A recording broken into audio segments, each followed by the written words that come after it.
नाजरीन आदाब। नाजरीन, आज एक आम्ही अशी खबर ऐकत आहोत की जी खरोखर तुम्ही सगळी ऐकून एकदम शॉकिंग राहाल। खबर अशी की आपल्या खेळचा एक खरोखरचा वैभव, आपल्या खेळची शान वैभव खेडेकर भाऊ, वैभव खेडेकर साहेब आम जनतातल्यान मिळलेलं सगळ्याला आपलं वाटणारं हे एक समजा राजकारण किंवा समाजसेवेतल्यान गेल्या 30-35 वर्षापासून आहात आणि खचोही एक मामलो असो तर आपल्याला वैभवजी खेडेकर दिसतील। मग गोवा हायवेचो असो, करोनाचो दौर असो, सैलाब असो, ऐसे एक आम माणसाला आपलं वाटणारं आपलं माणूस वैभवजी खेडेकर ह्यांनी मनसेसाठी आपल्या जीवाचा रान केले आणि मनसे ह्यो पक्ष त्यांनी आपल्या कोकणात रुजवले। आपल्या खेळला एक आम धरणं, एक आम समज अशी आहे की वैभवजी खेडेकर म्हणजेच मनसे आणि मनसे म्हणजेच वैभवजी खेडेकर। तर अशा ह्या आपल्या लाडक्या वैभवजी खेडेकरला मनसे पक्षातून निलंबित करण्यात आले आहे। ही खबर सांगत्यावकत स्वतः माझा पण दिल दुखी आहे की एक ऐसो आम माणूस, लोकांसाठी लढणारो माणूस आणि पक्षाला उभं करणारो माणूस त्याला अशा पद्धतीनं पक्षातून निलंबित केला जाते। ह्या वक्तार त्यांनी जी आपल्या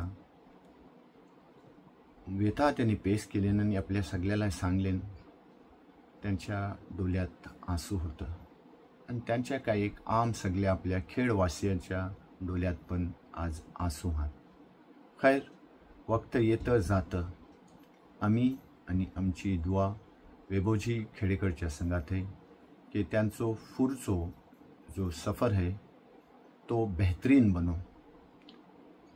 ही अशा दुआच्या संगात आम्ही वैभवजी ला पुढच्या वाटचालीसाठी आमची शुभेच्छा पेश करता।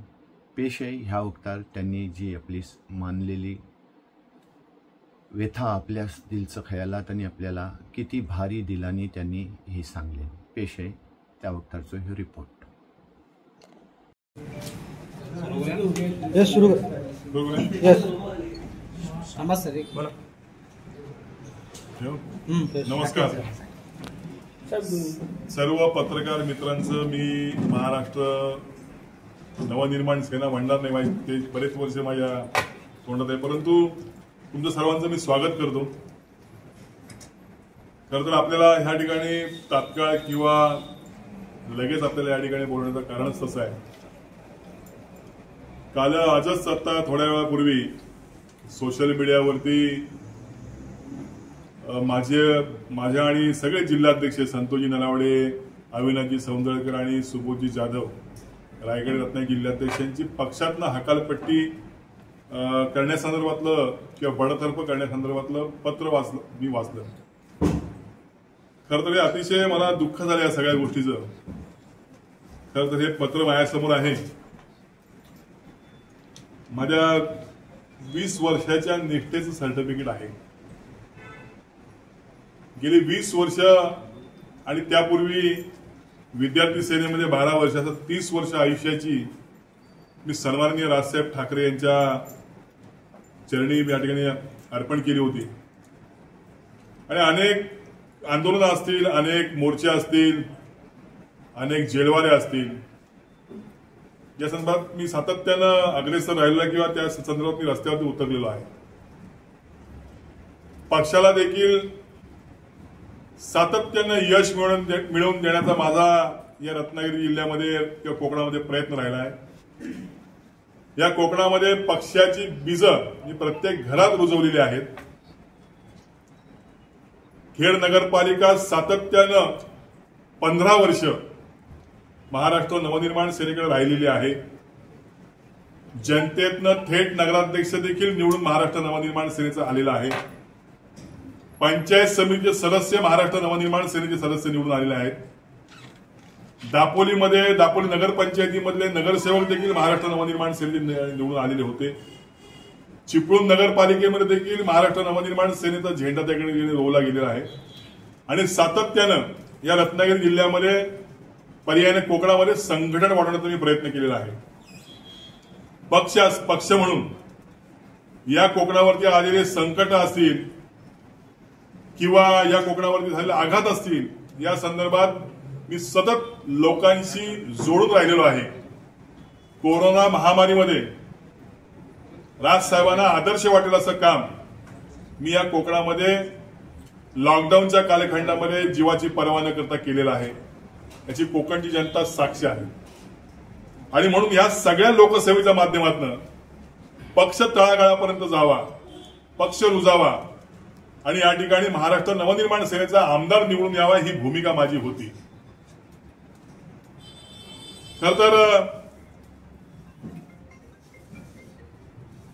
माझ्या ह्या आजच्या बडतर्फीचं मी जर कारण मीमांसा मी जर केली तर मला असं कळलं की मी भाजपाच्या काही लोकांना, नेत्यांना मी भेटत होतो आणि म्हणून माझा पक्षप्रवेश त्या पक्षात होतो काय अशा पद्धतीची काही भावना निर्माण झाली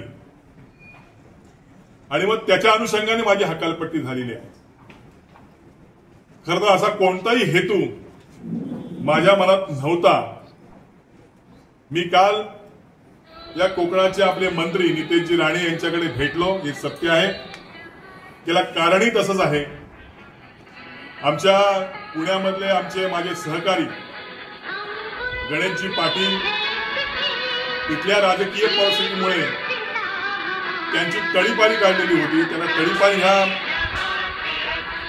गणेश उत्सवामध्ये करणार होते, त्यांना जेलमध्ये टाकणार होते. ती तळीपारी रद्द करण्यासंदर्भात मी आदरणीय नितेशजी राणे यांची भेट घेतली. तरी तात्काळ तिथल्या एसपीला आणि आयजीला फोन लावून ही तडीपारी थांबवा अशा पद्धतीचं त्यांना विनंती केली किंवा सांगितलं आणि आज त्यांची तडीपारी थांबलेली आहे. हे गणेशजी पाटील यांना देखील विचारू शकता. आणि अशी अनेक कामं जी मंत्रालय स्तरावरती असतात ती पक्षाची सत्ता नसल्या कारणाने त्या खात्याच्या मंत्र्यांना भेटावं आणि आपल्या पक्षाचं काम करावं, ही भूमिका माझी सातत्याने राहिलेली आहे. आणि म्हणून मी अनेक कार्यकर्त्यांना परस्पर त्या ठिकाणी घेत जाऊन तिथली कामं करून घेतलेली आहेत. मी विकास कामासंदर्भात ज्या वेळेला आपल्या नगरपालिका होत्या त्यावेळेला तिथल्या नागरिकांच्या संदर्भातल्या विकास कामाच्या काही योजना होत्या, या संदर्भात सातत्यानं मंत्रालयामध्ये भेटत राहिलेलो आहे. कारण ही एकमेव अशी आपली नगरपालिका होती ती विरोधामध्ये होती, सत्तेमध्ये नव्हती.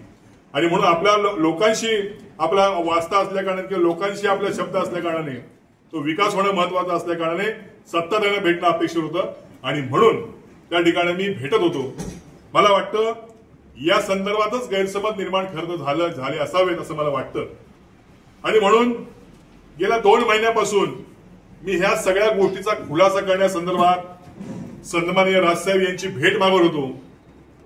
मी पक्षातल्या अनेक नेत्यांना मी माझा फोन केला, अनेक नेत्यांना भेटलो आणि मी विनंती करत होतो, अर्जव करत होतो, त्याला सांगत होतो की मला राजसाहेबांची मला भेट घालून द्या. परंतु गेल्या 2 महिन्यामध्ये मला या ठिकाणी भेट मिळाली नाही. हे माझ्यासारख्या कार्यकर्त्याचं दुर्दैव आहे असं मी समजतो. आणि म्हणून या कोकणामध्ये अनेक समस्या असताना त्याचा खुलासा व्हायला पाहिजे, काही मनात शंका असतील तर दूर व्हायला पाहिजे. आणि म्हणून या सगळ्या बाबतीमध्ये या ज्या पत्रावर जे 2 आमचे नेते आहेत, संदीपजी देशपांडे आणि आमचे अविनाशजी जाधव, यांच्याकडेच माझे सातत्याने माझी भेटीसाठी मी जात होतो. ते देखील प्रयत्न करत होते, त्यांना देखील त्या प्रयत्नाने यश येत नव्हतं. कदाचित साहेब तुला मेळाव्याला भेटतील अशा पद्धतीने सांगितलं तरी देखील मी वाट पाहिली, परंतु आज तागायत त्या ठिकाणी त्याला यश आलं नाही, हे माझं दुर्दैव आहे. परंतु मला वाटतं साहेबांनी ते पत्र काढलेलं आहे, साहेबांच्या स्वाक्षरात असतं तर हे बरं वाटलं नसतं, परंतु ते साहेबांनी काढलं अशा पद्धतीचं माझ्या मनात झालं असतं. परंतु त्यामध्ये उल्लेख आहे की पक्षाच्या धोरणासंदर्भात उल्लंघन केलं. तर मला अजून कळत नाही की पक्षविरोधी काय भूमिका घेतली, त्या पक्षविरोधाने काय काम केलं. मी कुठल्याही पक्षाच्या धोरणाविरोधात किंवा पक्षाच्या चौकटी बाहेर मी कधी काम केलं असं मला वाटत नाही किंवा तसं मला केलेलं मला असं माझ्या कधीही माझ्या मनामध्ये नव्हतं. माझा प्रवास हा शिवसेना ते महाराष्ट्र नवनिर्माण सेना 30 वर्षाचा आहे. आणि उल्लंघन केलं तर मगाशी म्हटल्याप्रमाणे उल्लंघन काय केलं मी पक्ष वाढवण्यासाठी 2-2 मंत्र्यांना अंगावरती घेतलं, त्यांच्याशी वैर पत्करलं, जेलवाल्या पत्करल्या. मला या ठिकाणी मला नगर परिषदेत नगराध्यक्ष असताना 6 वर्षासाठी मला निलंबित केलं. हे महाराष्ट्र नवनिर्माण सेनेचं असल्यामुळेच या ठिकाणी मला निलंबित केलं गेलं. आज देखील मला नगरपालिकेची निवडणूक लढता येऊ शकत नाही, ते कोर्टात प्रकरण आहे. परंतु माझं राजकीय नुकसान, माझं कौटुंबिक नुकसान, माझं व्यावसायिक नुकसान हे करत असताना देखील फक्त एक उराशी ध्येय होतं की हा पक्ष कोकणात वाढावा, कारण हा कोकण हा कायमस्वरूपी ठाकरेंच्या पाठी राहिलेला होता. आणि म्हणून मला वाटत होतं की बाळासाहेबांनंतरची माझी जी काही संघटना आहे ती संघटना या कोकणामध्ये यश प्राप्त करेल, त्यासाठी माझी धडपड होती. मला वाटतं ही धडपड माझी अर्धवट राहिली. माझ्या रेल्वेचं इंजिन या ठिकाणी थांबलं असं मला या ठिकाणी वाटतंय. हे दुःख या ठिकाणी सांगण्यासाठी मी आज आपल्याला सर्वांना बोलवलेली आहे. खरं तर मला साहेबांना सांगणं की साहेब आपण खूप घाई केलीत या संदर्भात. तुमचा विश्वासाचा शिलेदार आज अशा पद्धतीची पत्रकार परिषद घ्यावी लागते.